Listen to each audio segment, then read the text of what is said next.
दोस्तों, आज मैं आपको मलेशिया के एक ऐसे हॉन्टेड हाईवे के बारे में बताने जा रहा हूं जो अपनी हॉन्टेड गतिविधियों के लिए ना सिर्फ मलेशिया में बल्कि पूरी दुनिया में बदनाम है। इस हाईवे का नाम है करक हाईवे। दोस्तों, करक हाईवे का निर्माण मलेशिया में सन 1970 में हुआ था और 1977 में इस हाईवे को पहली बार पब्लिक के लिए खोला गया था। इस हाईवे के शुरू होने के कुछ ही सालों के अंदर ही इस हाईवे पर बहुत से एक्सीडेंट होने लगे और पुलिस द्वारा जांच करने पर उनमें से ज्यादातर एक्सीडेंट का कारण कोई पैरानॉर्मल चीज ही निकली। जैसे कई बार किसी गाड़ी का एक्सीडेंट होने के बाद जब पुलिस उस गाड़ी के ड्राइवर से पूछताछ करती तो गाड़ी का ड्राइवर पुलिस को बताता था कि इस करक हाईवे पर आने के कुछ देर बाद ही उसकी गाड़ी के आगे अचानक से एक पुराने मॉडल की पीली रंग की फॉक्सवैगन गाड़ी आ गई, जिससे टक्कर होने से बचने के लिए उसने अपनी गाड़ी मोड़ी और गाड़ी मोड़ते ही उसका एक्सीडेंट हो गया। पर दोस्तों, सोचने वाली बात यह है कि करक हाईवे पर होने वाले ज्यादातर एक्सीडेंट उसी पीले रंग की फॉक्सवैगन गाड़ी की वजह से होते थे। कई बार मलेशियन पुलिस ने इस पीली फॉक्सवैगन गाड़ी को ढूंढने की कोशिश भी की, लेकिन उन्हें वो गाड़ी कभी नहीं मिली। ये करक हाईवे मलेशिया के दक्षिण पश्चिम भाग में स्थित है। एक लंबा और लगभग सुरक्षित सड़क है जो शहरों को जोड़ता है, लेकिन इस हाईवे के बारे में ऐसी ही कई कहानियां हमेशा से चलती आई हैं कि रात को अजीबोगरीब घटनाएं होती हैं।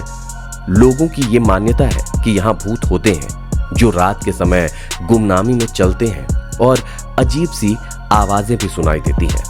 ऐसा ही एक और वाकया एक यात्री के साथ हुआ जिसने इस हाईवे पर अपनी यात्रा शुरू की थी।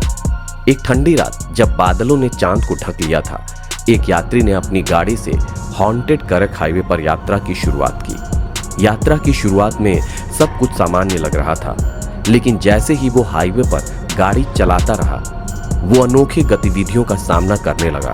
धीरे धीरे उसे विश्वास होने लगा कि शायद वास्तव में कुछ अजीब है। गाड़ी चलाने के दौरान वो एक अनूठी आवाज सुनने लगा। वो सोच रहा था कि शायद उसकी सोच का खेल है, लेकिन फिर एक बार और फिर एक बार और फिर कई बार वो अब स्पष्ट रूप से ये जान चुका था कि कुछ बाहरी आवाजें उसे बुला रही हैं। वो रुका और ध्यान से सुनने लगा। कुछ किलोमीटर आगे जाने के बाद गाड़ी थम गई। उसने देखा कि रास्ते के किनारे एक व्यक्ति खड़ा है जो उसे बुला रहा है। वो डर कर गाड़ी चलाने लगा, लेकिन व्यक्ति उसके साथ साथ चल रहा था। धीरे धीरे वो ये समझने लगा कि व्यक्ति वास्तव में अदृश्य है और फिर अचानक से वो गायब हो गया। इसके बाद उसे अन्य भूतिया घटनाओं का सामना करना पड़ा। वो अजीब आवाजें सुनने लगा, जैसे कि किसी ने उसके कानों में बोला हो।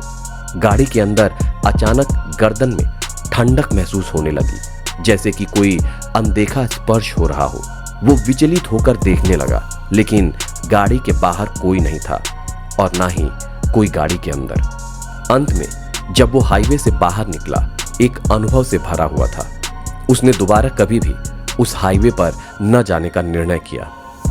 दोस्तों, ऐसे कई किस्से करक हाईवे के बारे में मशहूर हैं। ज्यादातर लोगों ने उस पीले फॉक्सवैगन गाड़ी के बारे में ही जिक्र किया। अब मैं आपको उस पीले फॉक्सवैगन गाड़ी की कहानी भी बताता हूँ। दरअसल वहां के कई लोगों का मानना है कि सन 1956 में करक हाईवे वाली जगह पर एक औरत ने अपने पति को बड़ी ही बेरहमी से मार डाला था और मरने के बाद उस औरत ने अपने पति की लाश को उसी पुराने मॉडल की पीली फॉक्सवैगन गाड़ी में बंद करके छोड़ दिया था। हालांकि तब वहां पर कोई हाईवे नहीं था, लेकिन जब वहां पर करक हाईवे का निर्माण हुआ और जैसे ही वहां पर गाड़ियों का आना जाना शुरू हुआ, तभी से उस हाईवे पर ये पीली फॉक्सवैगन बहुत ही रहस्यमय ढंग से दिखना शुरू हो गई और उसी पीली फॉक्सवैगन की वजह से वहां पर बहुत से एक्सीडेंट भी होने लगे।